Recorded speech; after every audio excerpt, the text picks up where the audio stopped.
Hello అండి, welcome to daily vlogs. నా పేరు Vani. Welcome back to my channel Vanivardhan. So Monday నేను స్పెండ్ చేసిన టైంని మీతో షేర్ చేసుకోవాలనుకుంటున్నాను. నేను షేర్ చేసే ఈ వీడియోలో మీకు కొంచెమైనా హెల్ప్ అవుతుందని అనుకుంటున్నాను. తప్పకుండా లైక్ చేసి కామెంట్ చేయండి. వీడియో అయితే కంప్లీట్గా చూడండి. సో నేను గార్డెనింగ్ చేసుకుంటూ అలానే ఆఫ్టర్నూన్ టైంలో నేను చేసుకున్న చిన్న క్రాఫ్ట్తో పాటు అలానే నాకు తెలిసిన చిన్న గార్లాండ్ మేకింగ్ కూడా ఈ వీడియోలో అయితే షేర్ చేస్తున్నాను. సాయంత్రం టైంలో మొక్కలకి వాటరింగ్ చేయడానికి టెర్రస్ మీదకి వెళ్ళాను. ఇక్కడ చిన్న కుండీల్లో మొన్న ప్లాంటేషన్ చేశాను కదా, అవే అనమాట. ఇక్కడ కనిపిస్తున్న ఈ పూలని మేమైతే గుండు పూలు అంటాము. మీరేమంటారు కామెంట్ సెక్షన్లో చెప్పండి. ఎవర్ గ్రీన్ నా ఫేవరెట్ ఫ్లవర్ అనమాట. ఎప్పుడు ఈ మొక్కలకైతే పూలు ఉంటాయి. ఈ మందార చెట్టు అయితే పూలు పీక చాలా రోజులు అయిపోయింది. ఇప్పుడైతే కొత్తగా మొగ్గలు వచ్చేసాయి, పూలు అయితే వచ్చేస్తున్నాయి. ఇంకా మొక్కలు పసిపిల్లలు ఒకటే, మనం ఎంత కేరింగ్గా చూసుకుంటామో అంత బాగా వస్తాయి. ఈ మధ్య అంత కేరింగ్ చేయట్లేదు, అందుకే బాగా డల్ అయిపోయాయి. నేను కనుక ఎక్కువ మొక్కలతో స్పెండ్ చేశానంటే మొత్తం చిన్న ఫారెస్ట్ లాగా అయిపోతుంది. అంత గ్రీనరీగా వచ్చేస్తాయి పైన ఉన్న మొక్కలు అయితే. పూలు కూడా అంతే. సో ఇక్కడ బనానా కూడా ఎందుకో ఎండిపోతూ ఉన్నాయి వచ్చినట్లు. ఇంకా బ్రహ్మకమలం బ్లూమింగ్కి నేను ఏమి యూస్ చేస్తానని ఒక వీడియో అయితే పోస్ట్ చేశాను కదా, దానిలో అయితే బోలెడని కామెంట్స్ వచ్చాయి. అలానే దానికి నేను వాడిన డిఏపి వచ్చేసి ఆర్గానిక్ కాదు, నార్మల్దే. అయితే నేను టెర్రస్ మీద కూరగాయలకు కానీ ఇలా పండ్ల మొక్కలకు కానీ ఆర్గానిక్ డిఏపి అని అమెజాన్లో ఉంది. సో దాన్నైతే యూస్ చేస్తూ ఉన్నాను. ఇక బ్రహ్మకమలం అలానే ఇలా పూల మొక్కలకైతే నేను ఫెర్టిలైజర్ షాప్లో తీసుకున్న డిఏపిని అయితే యూస్ చేస్తున్నాను.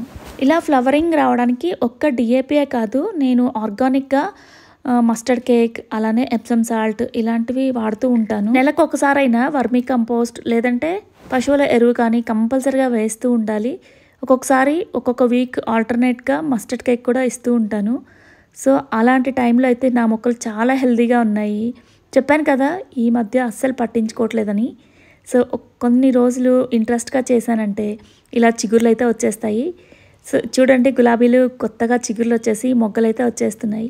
ఇంకా కుండీలో పడిన తులసమ్మ చూడండి ఎంత బుషిగా ఉందో. సో ఇంకా ఇక్కడేమో ఎర్ర తోటకూర విత్తనాల కోసం అయితే ఇలానే ఉంచాను. అలానే నిన్న కృష్ణాష్టమి కదా, సో మార్నింగ్ టైంలోనే ఇలా టెర్రస్ మీదకి వెళ్ళి మొక్కల్ని చూసుకొని వచ్చి ఫ్రెష్ అయిపోయి దీపం పెట్టేసుకున్నాను. ఫెస్టివల్ సీజన్స్లో అయితే పూల రేటు చాలా ఉంటుంది. సో దండలు అడిగితే ఎక్కువ ప్రైస్ చెప్పారు. అయితే వాటిని చూడగానే నాకు ఇలా గార్లాండ్స్ అంటే పూలదండలు కుట్టాలనిపించింది అనమాట. సో ఈజీగానే ఉంటుంది కానీ టైం టేకింగ్ అనమాట. దానికోసం హైబ్రిడ్ రెక్క పూలు కావాలి, హైబ్రిడ్ గులాబీ కావాలి. అయితే మార్కెట్లో హైబ్రిడ్ గులాబీనే కనిపించలేదు నాకు. వెతకంగా లైట్ కలర్లో ఉన్న ఈ చిన్న గులాబీ అయితే కనిపించింది. సో సింపుల్గా చేద్దామనేసి తీసుకున్నాను. సేమ్ ఇదే ప్రాసెస్తో పెద్ద గులాబీ హైబ్రిడ్ గులాబీ ఉంటుంది కదా, రెక్కలు ఎక్కువగా ఉంటాయి, అంటే పెద్ద సైజులో ఉన్న గులాబీతో అయితే ఈ దండ చాలా బాగా వస్తుంది. యాక్చువల్గా చిన్న కృష్ణకి వేద్దామని చేశాను కానీ అది ఎక్కువైపోయిందనమాట. అందుకని మళ్ళీ చిన్న కృష్ణ ఐడల్ కోసం అయితే ఇక్కడ చామంతి దండ ప్రిపేర్ చేస్తున్నాను. ఇది ఎలా ప్రిపేర్ చేయాలనేది బిఫోర్ వీడియోలో కూడా షేర్ చేశాను కదా. సో అప్పుడేమో బాస్కెట్కి కట్టి చూపించాను. ఇక్కడ చూడండి, ఇలా స్టూల్కి థ్రెడ్ కట్టేసి 1 by 1 అల్లుకుంటూ వచ్చేసామంటే ఎంత పెద్ద సైజ్ దండైనా ప్రిపేర్ చేసుకోవచ్చు. సో ఇక్కడ కృష్ణ ఐడల్ చిన్నగా ఉంది కాబట్టి నేనైతే చిన్న దండ అయితే ప్రిపేర్ చేశాను. చాలా క్యూట్గా అనిపించింది వేస్తే. అలానే ఈరోజు కృష్ణాష్టమి కదా, సో మార్నింగ్ అయితే ఇలా ఇంటి ముందు రంగులతో అయితే ముగ్గు వేసుకున్నాను. సో ముగ్గు అయితే చిన్నదే కానీ కలర్ఫుల్గా ఉంది. సో రోజంతా అలా చూస్తూ ఉండిపోవాలనిపించింది. అలానే కృష్ణ ఐడల్ బాల్కనీలో పెట్టుకున్నాను కదా పెద్దది, నేనే పెయింట్ చేసుకున్నాను ఈ కృష్ణ ఐడల్ని. బిఫోర్ వీడియోస్ చూసిన వాళ్ళకైతే తెలుస్తుంది. అయితే ఇదేమో స్పెషల్గా ఉంటుందని చెప్పేసి ఇంటి ముందు ఇలా డెకరేషన్ చేశాను. నా దగ్గర మట్టి స్టాండ్, అదే ఎలిఫెంట్స్ వచ్చాయి కదా, ఆ స్టాండ్ మీద అలానే మట్టి పాట్ కూడా ఉంటుంది. సో దానిలో వాటర్ పోసేసి పూలతో డెకరేషన్ చేసి దానిపైన కృష్ణ ఐడల్ అయితే పెట్టాను. ఇక్కడేమో గణేష దగ్గర ఇది కూడా అంతే, పెద్ద ఎలిఫెంట్స్ వచ్చిన స్టాండ్ అనమాట. గణేష కోసమే ప్రత్యేకంగా తీసుకున్నాను. ఇలా డిఫరెంట్గా రోజు అందంగా అలంకరించుకోవడం అంటే నాకు చాలా ఇష్టం. దీనికోసం ఎంత టైం అయినా స్పెండ్ చేస్తాను. ఇక రోజంతా ఏ యాంగిల్ తీసినా ఫొటోస్ ఇంకా తీయాలనిపిస్తుంది. సో గుర్తుగా ఉండిపోతుంది కదా. సో బోర్ కొట్టించానా? ఇంతకీ నేను చేసుకున్న ఈ డెకరేషన్ ఎలా అనిపించింది కామెంట్ సెక్షన్లో షేర్ చేయండి తప్పకుండా.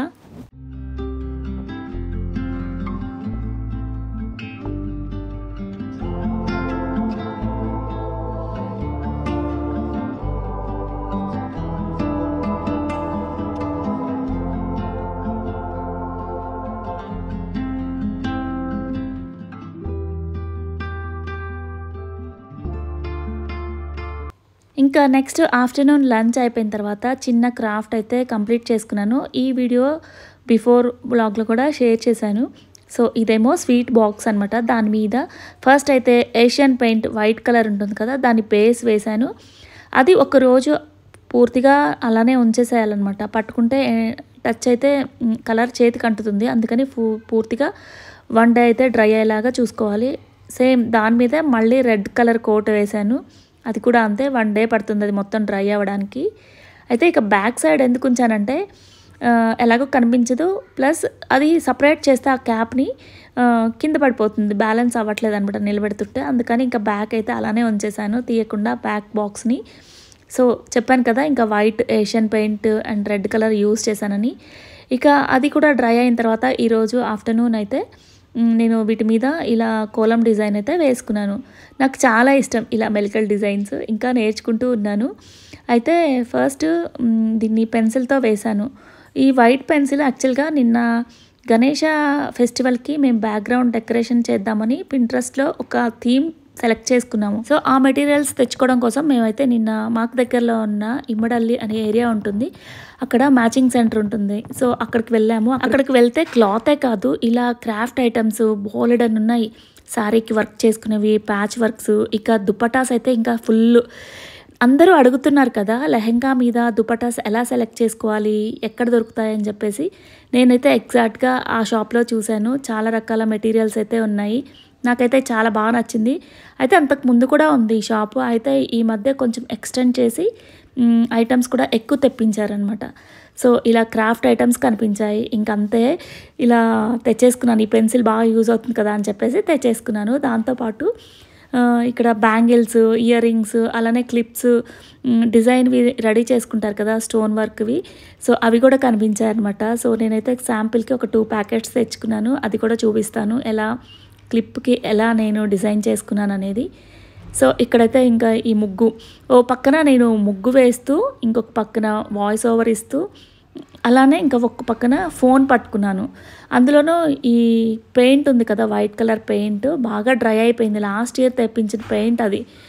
నేను మా గుమ్మానికి పాలిష్ వేసి ఉంటుంది, అది ఈ మధ్య పోతూ ఉంటే సో దానికి ఎల్లో కలర్ వేసేసి, నాకు గడపల మీద డిజైన్ వేయడం కూడా చాలా ఇష్టం అనమాట. సో చిన్నప్పటి నుంచి 2-3 సార్లు వేశాను గడప డిజైన్స్. సో అవి వేద్దామని చెప్పి తెప్పించాను. అయితే తెప్పించి కూడా 1 ఇయర్ అవుతుంది, కానీ ఇంతవరకు అయితే వేయలేదు. ఇలా క్రాఫ్ట్కి అయితే యూస్ చేస్తున్నాను ఈ పెయింట్స్ని. సో మూత ఓపెన్ చేసి క్లోజ్ చేసి అలా పెట్టడం వల్ల బాగా ఈ పెయింట్ అయితే డ్రై అయిపోయింది, వేయడానికి కూడా సరిగా రావట్లేదు. సో ఇంకా ఎక్కువ డ్రై అయిపోతే అసలు పనికి రాకుండా పోతుంది కదా అని చెప్పేసి ఉన్న వాటన్నిటికీ ఇలా రెడ్ కలర్ అండ్ వైట్ కలర్తో అయితే వేస్తూ ఉన్నాను. మధ్యలో ఇలా మిస్టేక్ పోయిందనుకోండి, తడిగా ఉన్నప్పుడే తుడిపేస్తే ఈజీగా పోతుంది. అడుగున ఎలాగో రెడ్ పెయింట్ బాగా డ్రై అయిపోతుంది కాబట్టి సో అంత స్టిక్ అవ్వదనమాట, వెంటనే అయితే పోతుంది. ఇక్కడ వేసిన డిజైన్ కూడా అంతే. ఫస్ట్ వేసాను కదా మధ్యలోదైతే బాగా వచ్చింది. ఇంకా పెన్సిల్తో వేసినప్పుడు బోర్డర్ లైన్ కూడా బాగుంది, కానీ డ్రై అయిన పెయింట్తో వేయడం వల్ల అయితే మొత్తం వేసిన తర్వాత చాలా క్లమ్సీ అనిపించింది నాకు. అందుకని వాటిని తుడిపేసి మళ్ళీ అయితే వేశాను. ఇంకా ఇలా కోలం డిజైన్స్ వేసినప్పుడు మధ్యలో ఇలా డాట్స్ పెడితే ఆ ముగ్గుకి చాలా అందం వస్తుంది కదా. సో నాకైతే చాలా బాగా నచ్చింది. మీకు ఎలా అనిపించింది? ఇక బిఫోర్ వేసిన బోర్డర్ అయితే నచ్చలేదని చెప్పాను కదా, అది తుడిపేసి ఇంకా సింపుల్గా ఇలా అయితే వేశాను. అది ఎలా పోయిందంటే జస్ట్ ఆయిల్, నార్మల్గా మనం కుకింగ్ ఆయిల్ ఉంటుంది కదా, యాక్చువల్గా కిరోసిన్తో క్లీన్ చేస్తే బాగా పోతుంది, కానీ మన దగ్గర అది అవైలబుల్ ఉండదు కదా.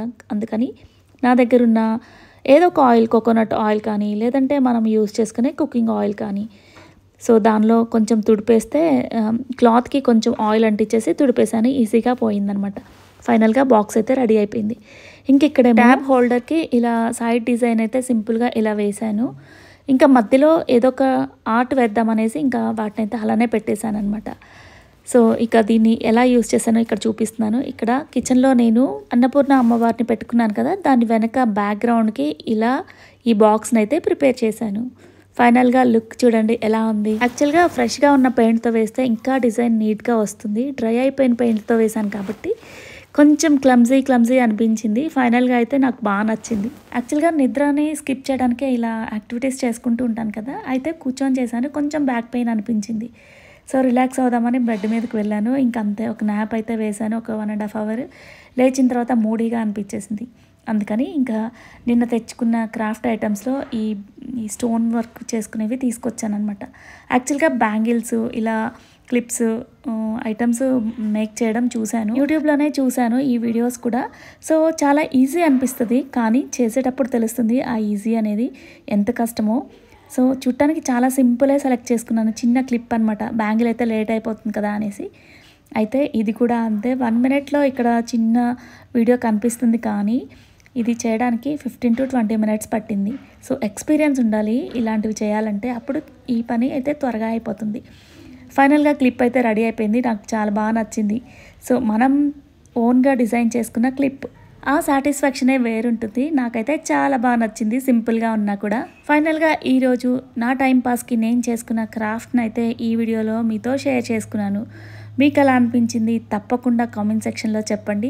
మీరు ఇచ్చే కామెంట్స్ కోసం వెయిట్ చేస్తూ ఉంటాను. ఇక్కడ పెటల్స్ షేప్లో పెట్టాను కదా, ఫస్ట్ అయితే క్లిప్ మొత్తం పెట్టేశాను గమ్ పెట్టేసి.